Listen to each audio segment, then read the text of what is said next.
Thank God beards are popular in 2018. Because when I was in grade 4, facial hair was not so cool. Trust me, I was the only kid in my entire school to have a full mustache. My father wasn't around in my life at that time. And there was nobody else to teach me how to shave. So I pretended I didn't have a mustache and that the kids picking on me didn't bother me. But of course, I did, and they did. One Friday after school, I came home crying to my mom, who's sitting right there, and I told her, why do I have this stupid thing on my face? And she did what any Persian mom would do. She took me into the bathroom, pulled out her hair bleaching kit, and bleached the shit out of my mustache. It looked ridiculous. It legit looked like Eminem's head was sitting above my lip. That following Monday, when I went to school, I knew I was a dead man walking. I walked into Mr. Evans' grade 4 class, and he literally stopped teaching to turn around and look at me and said, "What did you do to your face?" That was not a good week for little Darius. Things got a lot worse and kids got a lot meaner. It really, really sucked. It hurt, but I pretended I didn't care. And for me, that was the beginning of a long career as a professional hider. Many years later, I became a professional photographer, and now people think of me as an expert in beauty. I get to take pictures of international models and actors and best-selling authors and all sorts of really interesting humans.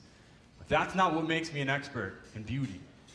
My expertise on the topic of beauty comes from the 2 decades I spent training as a world-class hider.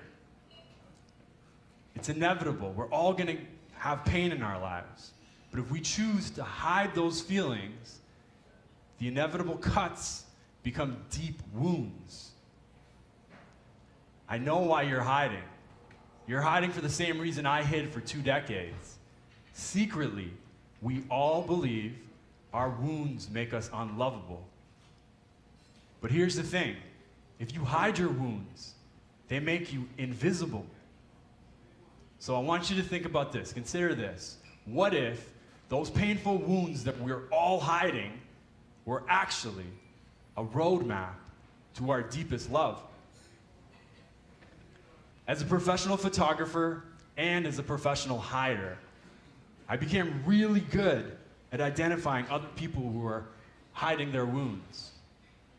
I see your flaws. I feel your wounds. But more importantly, I recognize your heart's deep desire to be seen. The path to being seen in my portrait photography sessions always involves us playing with discomfort. The peak of discomfort usually happens at the end of the session when we review every single photo we took that day. Nothing is hidden. Everybody freaks out when they see their picture for the first time. I experienced this myself. I got my portraits taken. And when I saw that first picture, the only thing I saw were my flaws and imperfections. The scars on my face from years of acne, my hairline, my one crooked tooth. It was as if the rest of me was invisible and the only thing that remained were my flaws. But an amazing thing happens if you don't look away and you keep going. The rest of you shows up and you look beyond your wounds and you see yourself. It's fucking magic.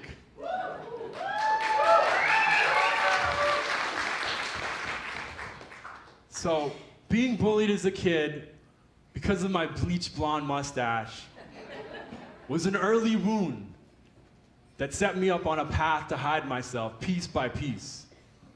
But instead of hiding our wounds, what if we brought them into the spotlight proudly and let them heal? I know what that means. It means initially there'll be more pain because you have to come face to face with your heart. But what if that pain was our path to our deepest love?